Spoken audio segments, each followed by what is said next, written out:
సంచలనంగా మారుతున్నటువంటి కల్వకుంట్ల కవిత విషయానికి వద్దాం. సో రాష్ట్ర రాజకీయ సమీకరణాలు కూడా మొత్తం మార్చేస్తుంది. అతలాకుతలమైపోతుంది అన్ని పార్టీలు కూడా. ఓవైపు తన సొంత పార్టీ అయిన భారత రాష్ట్ర సమితి కింద మీద ఇవ్వబడుతుంది. దాంతోపాటు బీఆర్ఎస్ పార్టీతో పాటు ఇటు బీజేపీ కూడా పోతూ నేను ఒక్కనే పోనన్నట్టుగా బీజేపీలో కూడా చిచ్చుపెట్టింది కల్వకుంట్ల కవిత. ఇక అటు ఇటు పోయి మొన్నటిదాకా కొంత అనిశ్చితి ఉండి కింద మీద ఉన్నటువంటి కాంగ్రెస్ పార్టీకే ఇది లాభం చేకూరే పరిస్థితులు అయితే కనబడుతున్నాయి.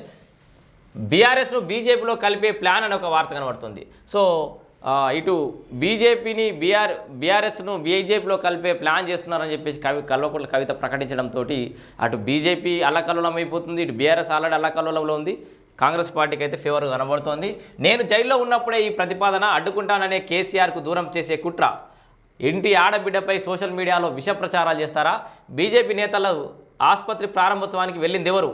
సో కేసీఆర్ లాగే నాకు కొంచెం తిక్క, నోరు తెరిస్తే తట్టుకోలేరు, నాకు కొంచెం తిక్కుంది దానికి లెక్కుందని గబ్బర్ సింగ్లో డైలాగ్ చెప్పినట్టు చెప్పింది.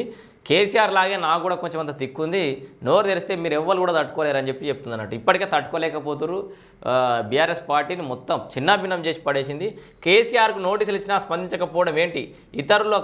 ఇతరులకు నోటీసులు ఇస్తే మాత్రం హంగామా ఎందుకు? ముఖ్యంగా ఇంకెవరికి ఇచ్చిర్రు నోటీసులు? ఎవరు హంగామా చేసింది?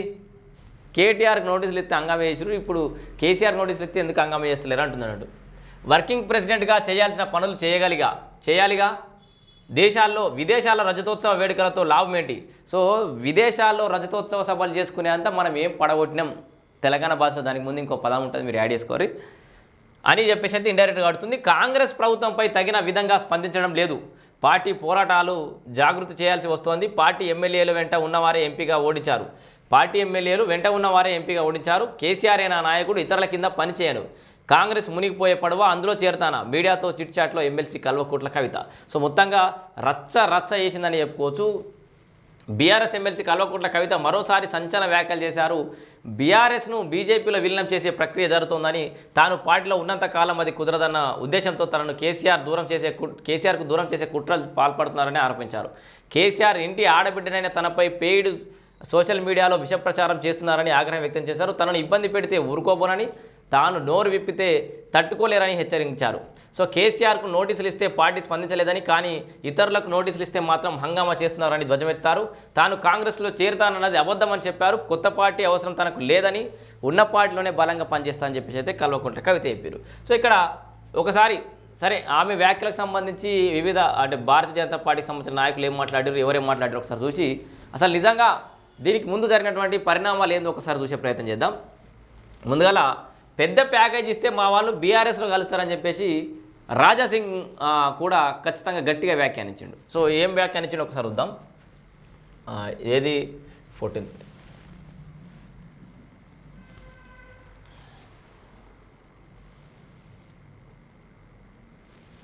సో కల్వకుంట్ల కవిత బీఆర్ఎస్ పార్టీలో పెట్టిన చిచ్చు కంటే బీజేపీలో పెట్టిన చిచ్చే చాలా పెద్దగా అయిపోయిందని చెప్పుకోవచ్చు. ఎందుకంటే అది చాలా పెద్ద ఎత్తున దుమారం రేగుతోంది. భారతీయ జనతా పార్టీలో కూడా భిన్నాభిప్రాయాలు పడుతున్నాయి. మరోవైపు రాజాసింగ్ కవిత చెప్పింది నిజమే, మా వాళ్ళు మంచి ప్యాకేజ్ ఇస్తే బీఆర్ఎస్ తోటి కలిసిపోతారు అని చెప్పేసి దుమారం రేపుతుండు రాజాసింగ్. సో మరోవైపు మాకేమో అవసరం అని చెప్పేసి కూడా ఈటల రాజేందర్ అంటుండు. మొత్తంగా దీనికి సంబంధించిన అంశాన్ని ఒకసారి చూసే ప్రయత్నం చేద్దాం. ఇగో పెద్ద ప్యాకేజ్ ఇస్తే మా వాళ్ళు బీఆర్ఎస్లో కలిసిపోతారు అంటుండు. విలీనంపై కవిత మాటలు నిజమే, బీజేపీ నేత రాజాసింగ్ వ్యాఖ్యలు బీజేపీ కుట్రలు చేయదు అని చెప్పేసి ఈటెల్ అంటుండు. ఎంత ఘోరమైన కామెంట్స్ ఇవ్వంటే, ఒకప్పటి కాంగ్రెస్ లాగా తయారైంది భారతీయ జనతా పార్టీ. కింద మీద అవుతుంది, లుకలుకలు, అంతర్మదనాలు, అంతర్గత కలహాలతోటి ఆగమాగమైపోయింది భారతీయ జనతా పార్టీ అని చెప్పుకుంటున్న తరుణంలో ఇప్పుడు బాహాటంగానే బయటకు వచ్చి వ్యాఖ్యలు చేసే పరిస్థితి అయితే వచ్చింది. వికారాబాద్. సో పెద్ద ప్యాకేజీలు ఇస్తే మా నేతలు బీఆర్ఎస్లో కలిసిపోతారంటూ బీజేపీ నేత గోషమల్ ఎమ్మెల్యే రాజాసింగ్ గురువారం సంచలన వ్యాఖ్యలు చేశారు. బీజేపీలో బీఆర్ఎస్ విలీనంపై ఎమ్మెల్సీ కల్వకుంట్ల కవిత మాట్లాడింది నిజమేనని అన్నారు. కవిత వ్యాఖ్యలపై స్పందించిన రాజాసింగ్ తన సొంత పార్టీ నేతలపైనే తీవ్ర ఆరోపణలు చేశారు. చూసిరా, కవిత మాట్లాడింది నిజమే అంటుడు. పెద్ద ప్యాకేజీ వస్తే బీజేపీ నేతలు బీఆర్ఎస్తో కలిసిపోతారన్నారు. ఒకవేళ బీజేపీ బీఆర్ఎస్ కలిసిపోతే వచ్చే ఎన్నికల్లో మా వాళ్ళు ఎక్కడి నుంచి పోటీ చేయాలో బీఆర్ఎస్ వాళ్ళు నిర్ణయిస్తారని రాజాసింగ్ పేర్కొన్నారు. ఇంతకు ముందు జరిగింది ఇదే అని, దానివల్లే బీజేపీ నష్టపోయిందని చెప్పారు. తమ నాయకులు కుమ్మక్క అవుతుండడం వల్లే ప్రతి ఎన్నికల్లో బీజేపీ నష్టపోయిందని, లేదంటే ఎప్పుడో బీజేపీ ప్రభుత్వం ఏర్పాటయ్యేదని అన్నారు. రాష్ట్రంలో బీజేపీ ఎందుకు అధికారంలోకి రాలేదో పార్టీ ఆలోచన చేయాలని కోరారు. ఇతర పార్టీలో పార్టీలతో తమ నేతలు కుమ్మక్కవ్వడం వల్ల బీజేపీ చాలా నష్టపోయిందని ఆరోపించారు. పార్టీ కార్యకర్తలకు ఈ విషయం తెలుసన్నారు. ఈ విషయాన్ని పార్టీ నాయకత్వం దృష్టికి తీసుకెళ్తే సస్పెండ్ చేస్తారనే భయంతో అంతా నోరు మూసుకుని ఉన్నారని చెప్పేసి అయితే అంటున్నారు. సో మొత్తంగా బీఆర్ఎస్లో ఇన్నాళ్ళు ఏం జరిగింది, బీజేపీలో ఇన్నాళ్ళుగా ఏం జరుగుతున్నది పటాపంచలు అయిపోయింది కవిత బయటకు రావడంతో. సో ఆమె వస్తూ ఆమె బీఆర్ఎస్ను డిస్టర్బ్ చేయడంతో పాటు బీజేపీని కూడా పెద్ద ఎత్తున డిస్టర్బ్ చేసింది. బీజేపీ కుట్రలు కుతంత్రాలు చేసే పార్టీ కాదని ఎంపీ పార్టీ జాతీయ కార్యవర్గ సభ్యులు ఈటల రాజేందర్ అన్నారు. బీఆర్ఎస్ను బీజేపీలో విలీనం చేసేందుకు కుట్రలు జరిగాయంటూ ఎమ్మెల్సీ కవిత చేసిన ఆరోపణలపై ఆయన స్పందిస్తూ ఈటల రాజేందర్ ఏమంటుందంటే బీజేపీ ప్రజాస్వామిక పార్టీ అని స్ట్రీట్ ఫైట్ చేస్తుందని తప్ప స్ట్రీట్ ఫైట్ చేయదని స్పష్టం చేసిండు. కవిత కొత్త పార్టీ ఏర్పాటు చేయబోతున్నారంటూ జరుగుతున్న ప్రచారంపై స్పందిస్తూ ఎవరి నమ్మాలో ఎవరు నమ్మకూడదో అర్థం కావడం లేదని వ్యాఖ్యానించారు. నేతల మధ్య కంచెలు దాటింది కేసీఆర్ అయితే దాన్ని సీఎం రేవంత్ కొనసాగిస్తున్నారని ఆరోపించారు. బాధ్యతాయుత ఎంపీగా కాళేశ్వరం ప్రాజెక్టు అవినీతిపై ఏర్పాటు చేసిన విచారణ కమిషన్ ఎదుట హాజరవుతానని ఈటల తెలిపారు. ఇక కేసీఆర్ కూతురు కాంగ్రెస్లోకి వెళ్తుందని, కుమారుడు బీజేపీలోకి వస్తున్నాడని ఫోన్లు వస్తున్నాయని చేవెళ్ల ఎంపీ కొండా విశ్వేశ్వరరెడ్డి తెలిపారు. రియల్ ఎస్టేట్ కాళేశ్వరం కుంభకోణాలు చేసిన వారికి బీజేపీలోకి ప్రవేశం లేదని చెప్పారు. కేసీఆర్ కుమారుడు వస్తే బీజేపీ గేట్ బయట కాళ్ళు చేతులు విరగొట్టి పంపిస్తామన్నారు. వికారాబాద్లో ఆయన మాట్లాడుతూ బీజేపీ జిల్లాలో 3 ఎమ్మెల్యే స్థానాలు గెలుచుకుంటామని పార్టీలతో. సో ఇక్కడ వాళ్ళు మాట్లాడి అన్నీ విన్నారు కదా మీరు ఒకసారి. రాజాసింగ్ ఏమంటుండు, ఈటల రాజేందర్ ఏమంటుండు, కొండా విశ్వేశ్వరరెడ్డి ఏమంటుండు. సో ఇవన్నీ విన్నారు కదా. వాస్తవానికైతే పాపం ఒకవేళ కవిత చెప్పింది నిజమైతే బీఆర్ఎస్ బీజేపీ కలిసిపోవాల్సి వస్తే పాపం వీళ్ళందరూ ఆగమవుతారు. ముందుగా ఈటల రాజేందర్ ఆగమైపోతాడు, కొండా విశ్వేశ్వరరెడ్డి గట్టి వ్యాఖ్యలు చేస్తుండు ఆయనే. సో వాళ్ళకి కలిసి పనిచేసే అవకాశం ఉన్నప్పుడు కూడా సో వీళ్ళందరి పరిస్థితి ఏంది మరి? భారతీయ జనతా పార్టీలో పాతుకుపోయినటువంటి నాయకుల పరిస్థితి ఏంది? రాజాసింగ్, బండి సంజయ్ లాంటి కింది స్థాయి నుంచి వచ్చినటువంటి కార్యకర్తల పరిస్థితి ఏంది మరి? ఇంకా క్షేత్రస్థాయిలో పనిచేస్తున్నటువంటి కార్యకర్తల పరిస్థితి ఏంది? సో మొత్తంగా ఇటు భారతీయ జనతా పార్టీ, అటు కాంగ్రెస్ పార్టీ, సో అదేంది బీఆర్ఎస్ పార్టీకి సంబంధించిన అంశాన్ని ఒకసారి చూస్తే మనం, సో ఇది కాపాడుకుంటే చాలా సో కవితకు సంబంధించిన అంశాలు చాలా రాశారు. ఇక్కడ మనం క్లియర్గా ఒక అంశాన్ని గుర్తు చేసుకుందాం. ఒకవేళ ఇదే నిజమైతే నిజంగా బీఆర్ఎస్ బీజేపీ కలిసిపోయే పరిస్థితి ఉందా? కవిత వ్యాఖ్యలు నిజమేనా? అట్లాంటి పరిస్థితులు ఎందుకు కనబడుతున్నాయి? అసలు కవిత మీద విష ప్రచారం చేస్తున్న వాళ్ళు ఎవరు? సో కవిత దయ్యాలన్నది ఎవరిని? కవిత చెప్పిన దయ్యాలు ఏవి?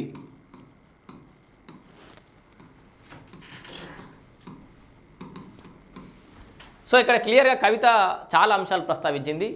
ట్విట్టర్లో రాజకీయాలు చేసుడు కాదు, ప్రజాక్షేత్రంలో వేయాలన్నది. ఇది ఎవరిని ఉద్దేశించి? ట్విట్టర్ కామెంటు,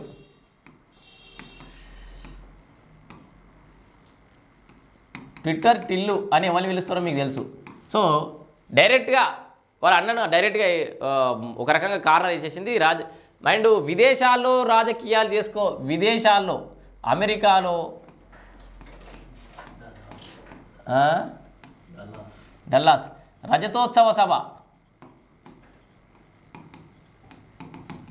అక్కడ చేసుకునే అంతా మనం ఏం పడగొట్టినామని చెప్పేసి కూడా ఒక రకంగా కవితక్క అన్నది. అండ్ దాంతోపాటు బీఆర్ఎస్ పార్టీ చేయాల్సిన కార్యక్రమాలన్నీ జాగృతి ద్వారా సగం నేనే చేసిన. సో అండ్ కేసీఆర్కు నోటీసులు వస్తే ఎందుకు నిరసనలు లేవు, ఎందుకు పంచాయతీలు లేవు, అదే ఒక నాయకునికి వస్తే ఎందుకు హడావిడి చేసినట్టుంది. సో ఈ అంశాలన్నేమో కేటీఆర్ను ఉద్దేశించి అని చెప్పేసి కూడా పెద్ద ఎత్తున చర్చ సాగుతుంది. సో దీంతో పాటు కేటీఆర్ మీద డైరెక్ట్ యుద్ధం చేయడం అండ్ ఎవరి నాయకత్వాన్ని నేను కూడా అంగీకరించా, కేసీఆరే మా నాయకుడు,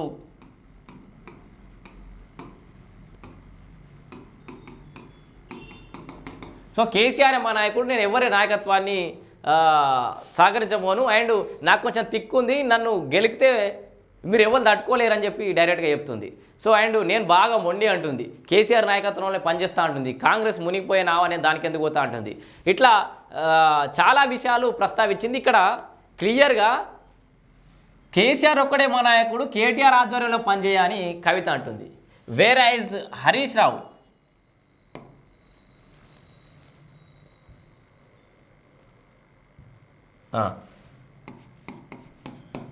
హరీష్ రావు మాత్రం కేటీఆర్ నాయకత్వంలో పనిచేయడానికి సిద్ధం అని చెప్పిండు.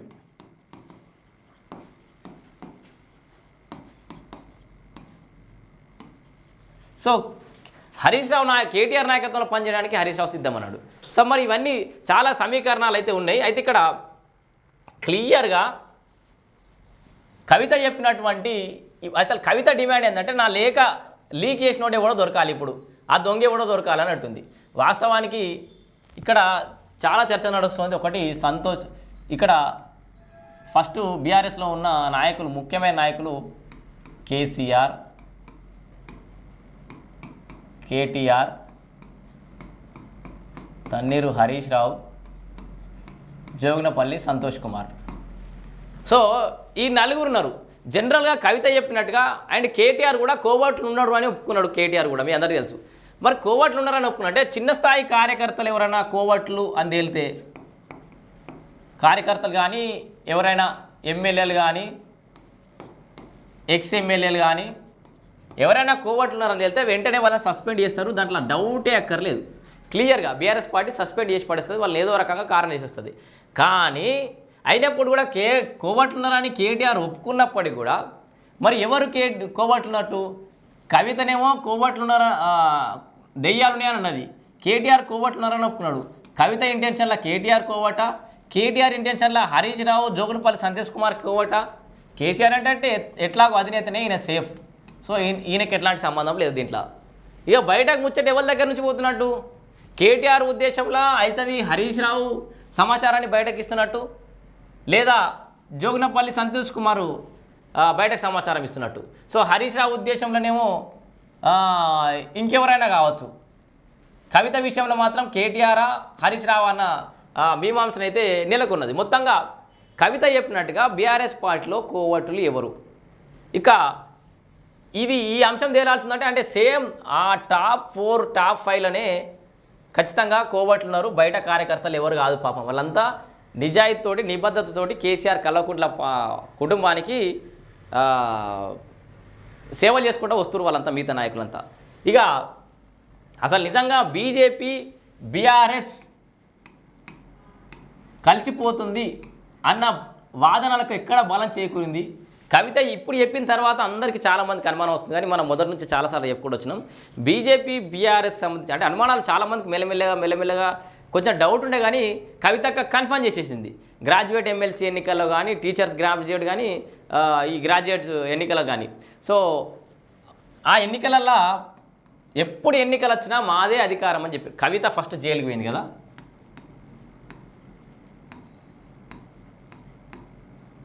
సో కవిత జైలుకి వెళ్ళినప్పుడే, నేను జైల్లో ఉన్నప్పుడే రాయబారం నడిచింది, నేను అప్పుడే తీవ్రంగా ఖండించిన అని కవిత అన్నది. మీరు ఇక్కడ అంశాన్ని గుర్తుపెట్టుకోవాలి.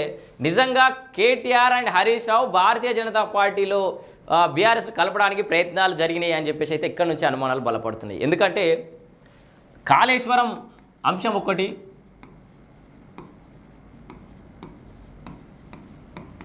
కాళేశ్వరం కేసు ఒకటి, ఈ కార్ రేస్ కేసు ఒకటి, ఫోన్ ట్యాపింగ్ ఒకటి.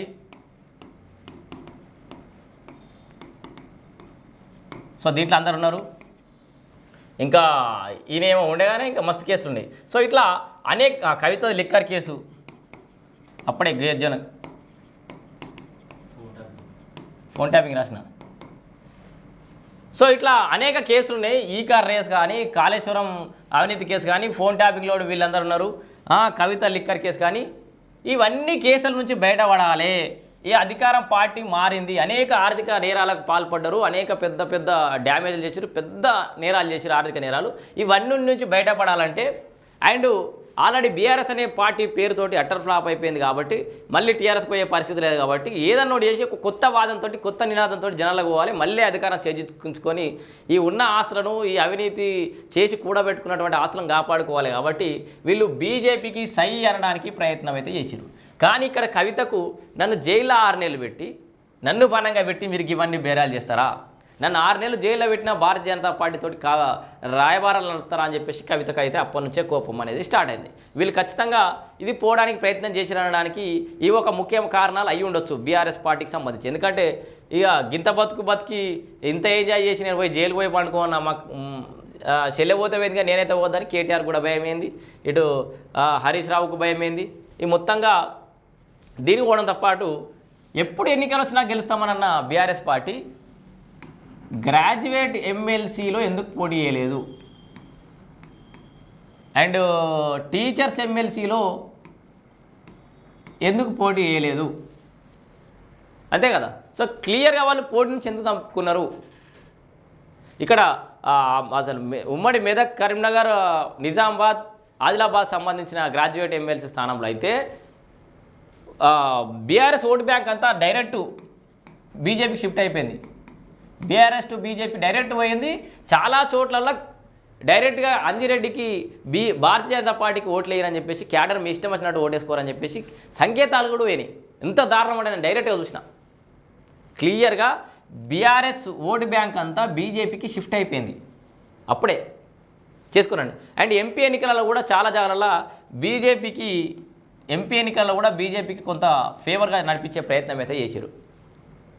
సో రాష్ట్రంలో ఎంతో కొంత ఎట్లా అధికారంలోమైన ఎంపీ స్థానాలు కొన్ని వాళ్ళు గెలిచి కొన్ని మనం గెలుద్దామని ఏదో ప్రయత్నం చేసి కానీ మొత్తానికైతే వర్కౌట్ కాలేదు. ఏ రకంగా చూసినా కూడా బీజేపీ బీఆర్ఎస్ ఒకటేననే వాదన జనాలలోకి మెల్లమెల్లగా పోవడం అనేది స్టార్ట్ అయింది. బీఆర్ఎస్ బీజేపీ ఇప్పుడు కవిత వ్యాఖ్యలతోటి క్లియర్ కట్గా పోయింది. ఇక్కడ ఇంకొక సినారియో ఉంది. ఖచ్చితంగా హరీష్ రావుకు సంబంధించిన అంశం ప్రత్యేకంగా ప్రస్తావించాలి మనం. సో హరీష్ రావు భారతీయ జనతా పార్టీలోకి పోబోతుందని చెప్పేసి మన వైడియో న్యూస్ ఆల్రెడీ ఒక కథనాన్ని ప్రచురించిన విధవారికి అది ఇప్పుడు కూడా ట్రెండింగ్లో పోతుంది. అంటే జనాలు ఇప్పుడు కూడా అదే అనుకుంటున్నారు. ఇక్కడ క్లియర్గా హరీష్ రావు భారతీయ జనతా పార్టీలోకి పోతుండా అని చెప్పేసి అయితే ఒక చర్చనైతే బలంగా వినబడుతుంది. ఎందుకంటే ఫోన్ ట్యాపింగ్ కేసు కానీ ఇట్లా అనేక అంశాల కేసులలో హరీష్ రావు కూడా ప్రధానంగా ఇబ్బంది పడుతున్నట్టుగా కూడా కొంత వార్తలు వస్తున్నాయి. ఇక్కడ క్లియర్గా కవితకు నిజంగా కొత్త పార్టీ పెట్టాల్సిన అవసరం ఏం లేదు. వాళ్ళదే సొంత పార్టీ. ఏమన్నా ముఖ్యమంత్రి కావాలనే ఆశ కానీ కోరిక కానీ ఉన్నది, ఒక పార్టీ ఎదుగుదలకు ఎంతగానో కష్టపడ్డా అనే కోరిక ఎవరికైనా ఉన్నదంటే అది ఖచ్చితంగా హరీష్ రావుకే ఉన్నది. మరి హరీష్ రావే కనుక ఖచ్చితంగా భారతీయ జనతా పార్టీలకు పోయే అవకాశం ఏమైనా ఉన్నదా లేదా, దానికి సంబంధించిన అంశాలని మళ్ళొకసారి ఇంకొక అనాలిసిస్లో మనం ప్రస్తావిద్దాం. ఇప్పటివరకు అయితే నిజంగా బీజేపీ బీఆర్ఎస్ కలిసిపోయినటువంటి దాఖలాలు ఏమైనా కనబడుతున్నాయా లేదా అని మాత్రమే ఈ చర్చ అనేది కొనసాగింది.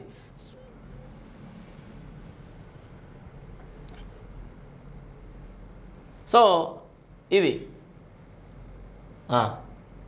ఇక కవిత ముచ్చట అట్లా ఉంటే ఒక్కొక్క రకమైన అభిప్రాయాలను అయితే వెలుబుచ్చారు. ఇక ట్రంప్ చేస్తే యుద్ధం ఆపుతావా, అఖిలపక్షాన్ని ఎందుకు పిలవలేదు, భారతీయుల ఆత్మగౌరవం ట్రంప్ దగ్గర తాకట్టు, హైదరాబాద్ తయారీ క్షిపణులే దేశ గౌరవాన్ని నిలిపాయి, మోదీ ఇతర దేశాల్లో కొన్న రఫేల్స్ను పాక్ కూల్చేసింది, ఎన్నికల లబ్ధి కోసమే తిరంగా ర్యాలీ, మోదీ చెల్లెని నాణ్యమని జైహింద్ ర్యాలీలో సీఎం రేవంత్ రెడ్డి అనేక వ్యాఖ్యలు అయితే చేసిండు. మొత్తానికైతే ట్రంప్ చెప్తే యుద్ధం ఆపుతావా అనే ఒక అంశాన్ని అయితే లేవనెత్తిండి. ఇక్కడ ఒక ముఖ్యమైన వార్తలు వస్తుంది. మనం జూలైలోనే స్థానిక సమరం, ఎన్నికలకు రంగం సిద్ధం, జూన్ చివరిలో నోటిఫికేషన్, ఆగస్టు 2వ వారం నాటికి ప్రక్రియ పూర్తికి యోచన అని చెప్పేసి అయితే అంటారు.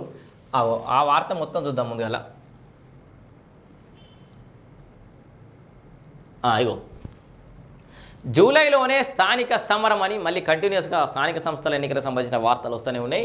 పంచాయతీ, ఎంపీడీసీ, జెడ్పీడీసీ, మున్సిపాలిటీల ఎన్నికలకు రంగం సిద్ధం, జూన్ చివరిలో నోటిఫికేషన్. కంటిన్యూగా జెడ్పీడీసీ, ఎంపీడీసీ, సర్పంచ్ ఎన్నికలు, తర్వాత మున్సిపల్ ఎన్నికలు కూడా జరగబోతున్నాయని నిన్న చెప్పినాం. రాష్ట్రంలో స్థానిక సంస్థల ఎన్నికలకు రంగం సిద్ధమవుతుంది. జూలైలోనే గ్రామ పంచాయతీ, ఎంపీడీసీ, జెడ్పీడీసీ, మున్సిపాలిటీ ఎన్నికలు నిర్వహించాలని రాష్ట్ర ప్రభుత్వం ప్రాథమికంగా నిర్ణయించింది. జూన్ చివరి వారంలో నోటిఫికేషన్ విడుదల చేసేందుకు ఏర్పాట్లు జరుగుతున్నట్లు విశ్వసనీయంగా తెలిసింది. ఆగస్టు 2వ వారం నాటికి ఎన్నికల ప్రక్రియ పూర్తి చేయాలని భావిస్తున్నట్లు సమాచారం.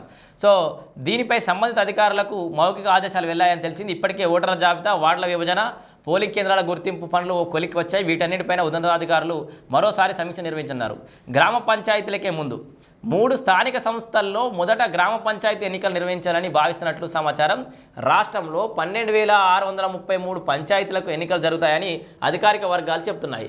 ఈ పంచాయతీలన్నింటి పరిధిలో కలిపి 1,13,500కు పైగా వార్డులు ఉన్నాయి. దీనిలో మున్సిపాలిటీలో కలిపే పంచాయతీలోని వార్డులు పోగా మిగతా వాటన్నిటికీ ఎన్నికలు నిర్వహిస్తారు. ఇక 5,817 ఎంపీడీసీ, 567 ఎంపీపీ, 567 జెడ్పీటీసీ స్థానాలకు ఎన్నికలు జరుగుతాయి. హైదరాబాద్, మేడ్చల్, మల్కాజ్గిరి మినహా 31 జిల్లాలో జెడ్పీ చైర్మన్లను ఎన్నుకుంటారు. కాంగ్రెస్లో పార్టీ పరంగా రిజర్వేషన్లు ఇద్దామని. సో ఇక్కడ స్థానిక సంస్థలు ఆగడానికి కూడా ఈ రిజర్వేషన్ల ప్రక్రియనే ప్రధాన అంశంగా ఉంది.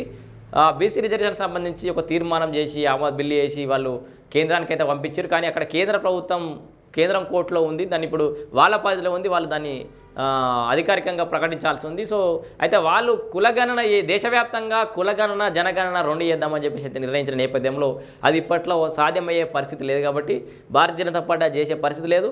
కాంగ్రెస్ పార్టీ అదే ప్రచారాస్త్రంగా ఇప్పుడు స్థానిక సంస్థలకి అయితే వెళ్ళబోతోంది. ఏంది, ఖచ్చితంగా బీసీ రిజర్వేషన్లకు సంబంధించి మేమే కట్టుబడి ఉన్నాం, కులగణన మేమే చేసినాం, కానీ కేంద్రమే దానికి సంబంధించి తొందరగా చర్యలు తీసుకుంటలేదు అని చెప్పేసి కూడా వాళ్ళు స్థానిక ఎన్నికలకు పోయే అవకాశం అయితే ఉంది. కాంగ్రెస్లో పార్టీ పరంగా రిజర్వేషన్లు ఇద్దామని చెప్పి నిర్ణయించారట. స్థానిక సంస్థల్లో బీసీలకు 42% రిజర్వేషన్ అమలు చేయాలని సర్కార్ నిర్ణయించిన సంగతి తెలిసిందే. ఈ మేరకు అసెంబ్లీలో బిల్లులను ఆమోదించి కేంద్రానికి పంపింది. కానీ కేంద్రం పెండింగ్లో పెట్టింది. స్థానిక ఎన్నికల నోటిఫికేషన్ నాటికల్లా కేంద్రం నిర్ణయం తీసుకోకుంటే ప్రస్తుత రిజర్వేషన్లతోనే ఎన్నికలు నిర్వహించాల్సి ఉంటుంది. అంటే మొత్తంగా 50% దాటకుండా రిజర్వేషన్లు అమలు చేయాలి. స్థానిక సంస్థల పరిధిలో ఎస్సీ ఎస్టీలకు జనాభా దామాషా ప్రకారం రిజర్వేషన్లు కేటాయించి మిగతా రిజర్వేషన్లను బీసీలకు ఇవ్వాలని చెప్పేసి కూడా ఆలోచిస్తారు. ఈ లెక్కన గతంలో బీసీలకు గ్రామ పంచాయతీ, ఎంపీటీసీ, జెడ్పీటీసీ ఎన్నికల్లో 21 నుంచి 22%, మున్సిపాలిటీలో 30% రిజర్వేషన్లు అమలయ్యాయి. అయితే స్థానిక సంస్థల్లో నేరుగా రిజర్వేషన్లు పెంచలేని నేపథ్యంలో పార్టీ పరంగా బీసీలకు 42% స్థానాలను కేటాయిస్తామని కాంగ్రెస్ గతంలోనే ప్రకటించింది. సో ప్రస్తుతం దీనిపైన కసరత్తు జరుగుతోంది. క్యాడర్లో జోష్ నింపేందుకు మంత్రులు, ఎమ్మెల్యేలు, కార్పొరేషన్ చైర్మన్లు వంటి నేతలందరినీ క్షేత్రస్థాయిలో అందుబాటులో ఉండాలని సీఎం రేవంత్ సూచించారు.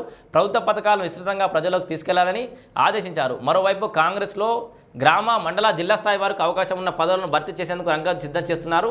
తద్వారా క్షేత్రస్థాయి క్యాడర్లో ఉత్సాహం నెలకొంటుందని భావిస్తున్నారు. ఇక రాష్ట్రంలో ఇటీవల రాజకీయ పరిణామాలు కూడా స్థానిక ఎన్నికల్లో కలిసి వస్తాయని కాంగ్రెస్ అయితే అంచనా వేస్తోంది. మొత్తంగా చూడాలి మరి ఇటీవల రాజకీయ పరిణామాలు అంటే గివే.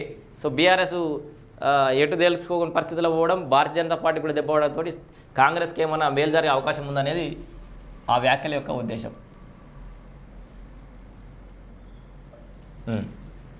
ఇంకొక అంశం ఇక్కడనే ఉంది చూడండి. జూన్ 3 నుంచి 20 వరకు రెవెన్యూ సదస్సులు. సో రెవెన్యూ సదస్సులకు సంబంధించిన అంశం మీకు గతంలో చెప్పిన. అయితే ఈ రాజకీయాల హడావిడిలో పడిపోయి, ఆ కవిత ఎపిసోడ్లో పడిపోయి, ఆ యుద్ధం ఎపిసోడ్లో పడిపోయి చాలామంది కన్ఫ్యూజ్ అయిపోతారు. మనం మాత్రం అట్లాంటి వార్తలను, అప్డేట్స్ని ఎక్కడ కూడా మిస్ చేస్తలేము. సో వైడీ న్యూస్ వేదికగా అన్ని అప్డేట్స్ ఉంటాయి. జూన్ 3 నుంచి 20 వరకు రెవెన్యూ సదస్సులు నిర్వహిస్తారట. ఇక్కడ కొన్ని కీలక వ్యాఖ్యలు చేశారు. అసైన్డ్ భూముల్లో పొజిషన్లో ఉన్న వారికి పట్టాలట. సో ఇక్కడ క్లియర్గా అయితే రాశారు. అసైన్డ్ భూముల్లో పొజిషన్లో ఉన్న వారికి పట్టాలు.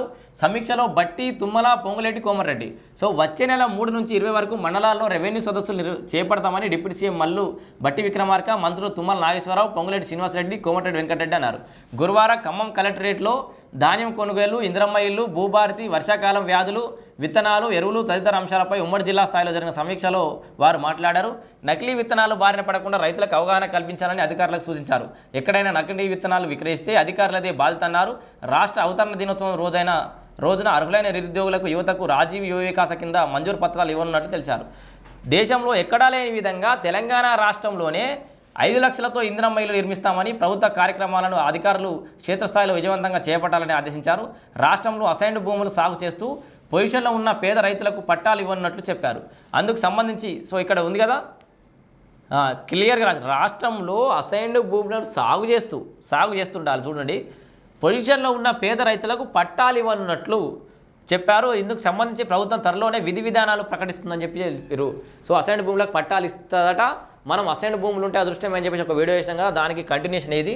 దానికి విధి విధానాలు ఇంకా రూపొందిస్తున్నట. ఎవరికి ఇవ్వాలి, పొజిషన్లో ఎన్నేళ్ళ నుంచి ఉండియాలి, వాళ్ళకి ఎన్నేళ్ల కింద అసైన్ అయితే ఎప్పటికి కట్ ఆఫ్ డేట్ పెట్టాలనే నిర్ణయాలు అయితే తీసుకుంటారు. దానికి సంబంధించి విధి విధానాల రూపకల్పన ఇంకా కాలేదు. అయిన తర్వాత ఈ అసైన్డ్ భూములలో సాగు చేసుకుంటా పొజిషన్లోనే ఉన్న రైతులకైతే ఆ పట్టాలు ఇవ్వడానికైతే రాష్ట్ర ప్రభుత్వం సిద్ధంగా ఉన్నట్లు, దాని మీద ఆలోచన ఉన్నట్లయితే ఈ వార్త చూస్తే అర్థమవుతుంది. సో ఇంకా మనకైతే ఆ ఆశ పెట్టుకొని ఉండాలి, తప్పలేదు. ఎందుకంటే ఇంకా వాళ్ళు కూడా ఆశలు చిగురించేలా కొన్ని వ్యాఖ్యలు అయితే చేస్తారు. కాబట్టి ఇప్పటికిప్పుడైతే దాని మీద నిర్ణయం లేకపోవచ్చు, కానీ దాని మీద ఆలోచన అయితే జరుగుతోంది. దానికి సంబంధించి రూల్స్ ఫ్రేమ్ అయిన తర్వాత విధి విధానాలు ఎవరికి ఇవ్వాలి, ఎట్లా ఇవ్వాలి అనేది రూల్స్ ఫ్రేమ్ అయిన తర్వాత అసైన్డ్ భూములకు కూడా పట్టాలు రాష్ట్ర సర్కార్ ఇచ్చే అవకాశం అవుతుంది.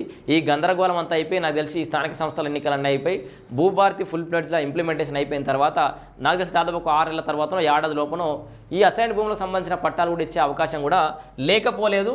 దానికి సంబంధించిన వార్త ఇక్కడ క్లియర్గా చేసిన పరిస్థితి మనం చూస్తున్నాం.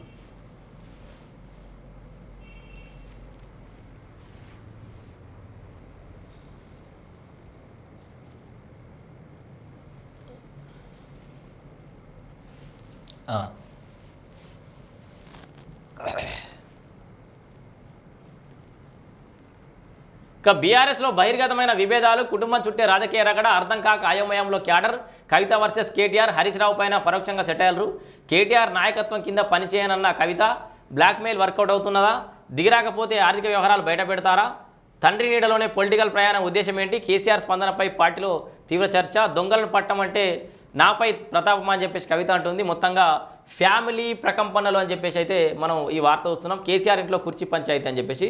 సో విలీనం మాకేం అవసరం అని చెప్పి ఈటల రాజేందర్ అంటుండే. ఇదే అంశం మీద ప్రభుత్వ విప్ ఆది శ్రీనివాస్ గారు ఏమంటారంటే, కవిత వ్యాఖ్యలతో కేసీఆర్ అసలు రంగు బయటపడింది, బీజేపీ బీఆర్ఎస్ చీకటి ఒప్పందం ముసుగు తొలగిపోయింది, సీఎం ఎప్పటి నుంచో ఈ విషయం చెప్తూనే ఉన్నారు, ప్రభుత్వ విప్ ఆది శ్రీనివాస్ విమర్శలు అని చెప్పేసి కూడా మన వార్త చూస్తున్నాం. మొత్తంగా నవ్వేటోన్ మీద జారిపడ్డట్టయింది భారత రాష్ట్ర సమితి పరిస్థితి. సో ఇప్పటికే ఎటు కాకుండా అయిపోయిందిరా బాబు అని అంటే ఇక కవిత వచ్చి అసలు రంగు మొత్తం బయట పెడుతుంది. బీఆర్ఎస్ పార్టీలో లుకలుకలు మొత్తం కూడా కవితనే బయటపడుతుంది మొత్తానికి.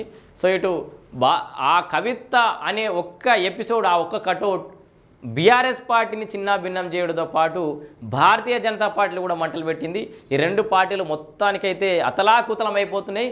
బీజేపీ బీఆర్ఎస్ పని ఖతమైపోయింది తెలంగాణ రాష్ట్రంలో ఒక రకంగా. అటో ఇటో గుడ్డి కంటే మెల్ల నయం అన్నట్టు. సో వీళ్ళందరి పరిస్థితుల కంటే కూడా ఈ కాంగ్రెస్ నయం ఉందనే కాడికి జనాలు వచ్చే పరిస్థితి అయితే ఇప్పుడు ఈ ప్రస్తుత వాతావరణం, ఈ ట్రెండ్ అయితే ఇక కాంగ్రెస్ నయం ఉందిరా నాయన అన్నట్టుగా అయిపోయింది. ఎందుకంటే గతంలో కాంగ్రెస్లో అంతర్గత కుమ్ములాటలు ఉంటుండే, బహిరంగంగానే విమర్శలు ఉంటుండే. కానీ కాంగ్రెస్లో మంత్రులంతా ఇప్పుడు కలిసికట్టుగా ఉన్నారు, ఒక మాట మీద ఉన్నారు, బయటకు చెవులు విమర్శలు చేస్తున్న పరిస్థితి లేదు. సో కాంగ్రెస్ సెటరేట్ అయిపోయింది, బీజేపీ బీఆర్ఎస్ డిస్టర్బ్ అయిపోయింది. సో మరి ఈ పరిస్థితి ఎన్ని రోజులు కొనసాగుతుంది? ఈ స్పేస్ని కాంగ్రెస్ పార్టీ గట్టిగా యూటిలైజ్ చేసుకొని ఇదే దెబ్బతోటి స్థానిక సంస్థలలో జెండాలు ఎగరేసి పటిష్టమవుతుందా? మరి ఈ అవకాశాన్ని చేజార్చుకుంటుందా, ఒడిసి పట్టుకుంటుందా?